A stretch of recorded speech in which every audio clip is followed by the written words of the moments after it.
Hello,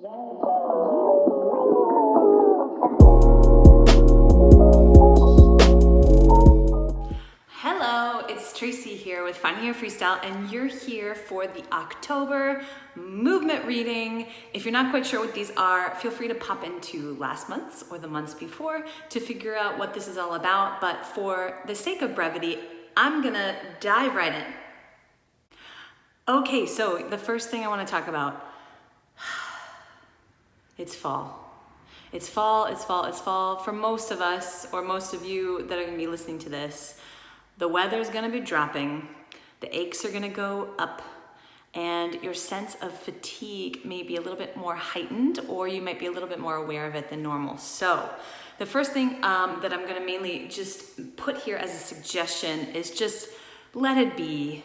Let it be. You're gonna find that your movement goals are gonna be a little more muddy. They're gonna be harder to figure out. You're gonna feel like there's less of an anchor or core as to why you're moving. The important thing is, through this muddiness, through this transitional phase, it's important to keep moving. Don't make it have to be complicated or really, really goal intensive. Go for a walk, put on a couple of songs, and give yourself a little groove time, which means like don't film it, just move your feet, move your head, move your hips. Give yourself the movement that your body is going to need, but don't put a lot of requirements in your body, maybe this month, maybe leading into November, to really have to create and generate a lot for you. If you have a lot of moving gigs, a couple of tips to suggest is rely on stuff you've created before. Rely on stuff that's already in the wheelhouse, that's really easy for your body. If it's choreo, see if you can go back to the archives, find some stuff you've already made, remix it, mash it up with other things, or just reintroduce it to your students, and give yourself the mental break, give yourself the productivity break, but don't stop moving. Otherwise, the aches and pains are gonna feel more intense, and you're gonna be more susceptible to little injuries that are gonna keep you down. On that note, there's gonna be a high requirement for your practice to have a lot of presence. And what you may find, because if you're noticing that it's healthier to just take out the productivity element of your movement for a couple of weeks or for a month or two as everything is settling and falling, it may be confusing, because on one hand, you're gonna feel like your movement practice going in, jumping on the pole, jumping into the floor work, whatever it is you do, you may find that going into your movement practice is gonna build you up with this mindful presence. However, I wanna pose some things to you that you might find alternative practices, things that are not like what you usually do, to be more presence inducing.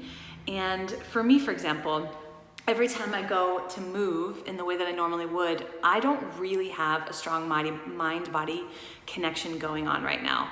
But if I leave my house, get outside, put my phone away, and go for a long stroll, I find that it's much, much easier to get into a sense of presence, to get into deeper, healthier breathing patterns, and to notice myself, notice my body. So for me, I'm gonna know that this month or for the next few weeks, those practices are gonna be a little bit more mindful than the things that would normally work. So for you, a tip for you is to notice the practices that you think are going to get you into this mind-body connection, and just assess if that's really happening for you right now.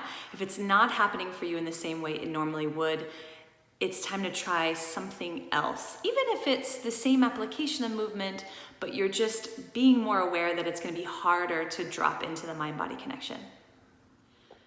The third tip is going to be kind of piggybacking on this idea of knowing what you need. And one of the things that is coming up because of just the general muddiness of fall and what that comes with, sometimes it's a little bit awkward for us. Don't look, and I know the irony of this, that I'm speaking to you about this right now, but don't look outside of yourself for the right answer, for what's gonna be right for you. So if you take a few deep breaths and you ask yourself, when you have space and time for movement, what is it that I need right now the most? That answer is going to be way more powerful for you to honor than looking outside of yourself for that answer.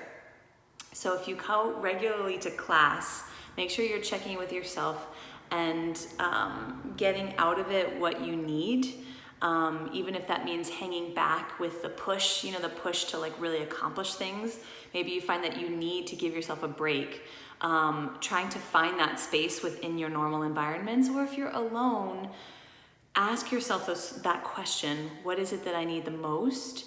And honor the answer. It's going to be really easy right now to ignore it and to either go into denial and not really find solutions, or to find solutions based on the people out there that you're perceiving are productive and trying on what's working for them right now as your own priority. And it's going to be harder to really have that land in a useful way.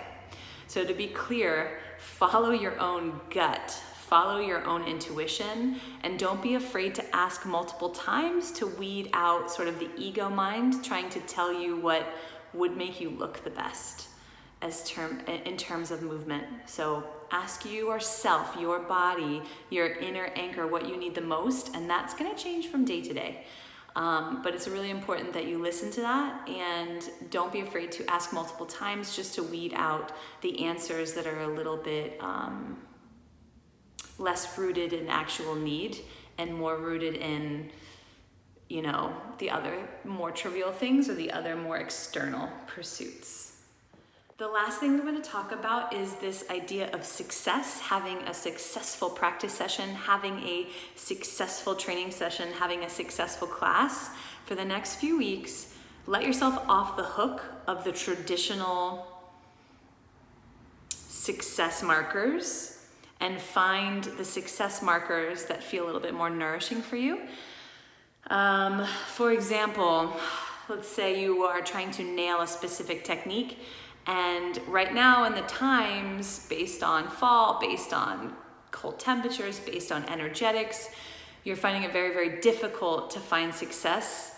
Change the perception of what success is for you right now, because all of these environmental factors are in the room with you. You're not in a bubble, you're not in a vacuum. Everything around you, you are interacting with. So let yourself change the perception of what success means to you right now, and it will help you in this weird and awkward transition into those colder months.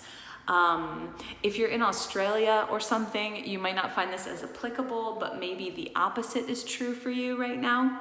But I'm really speaking to the groups of people that are really experiencing the fall shift.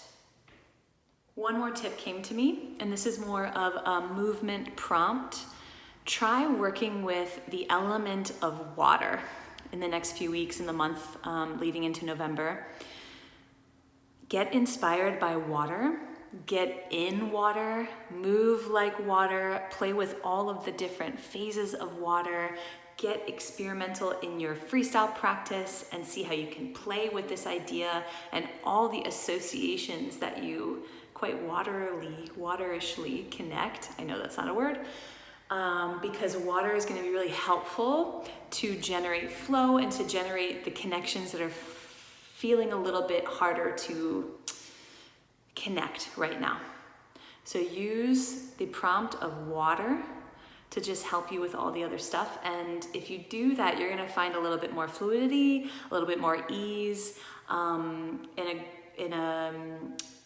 you're going to find that easier focusing on this element than you would not focusing on this element. So see how the idea of water and the prompt cue parameter of the visual, the sensation, the metaphors of water, and how that can help you generate movement, and movement that's going to feel really good. So that's it for this month. This was a quickie. I'm checking my time code. If anything was useful, please please subscribe, please comment. This really helps me understand if I should keep these rolling. I'm personally really enjoying them, and I hope you would share this with a moving friend who needs to hear a supportive message. So thank you for your time. I'll see you on the gram or in person or wherever it is that we work together. And if we haven't worked together yet, look out for 2020. I'm gonna have a few events that will give you different ways to engage in the finding your freestyle work. Sending you so much love. I'm gonna go for a walk. Bye. Bye.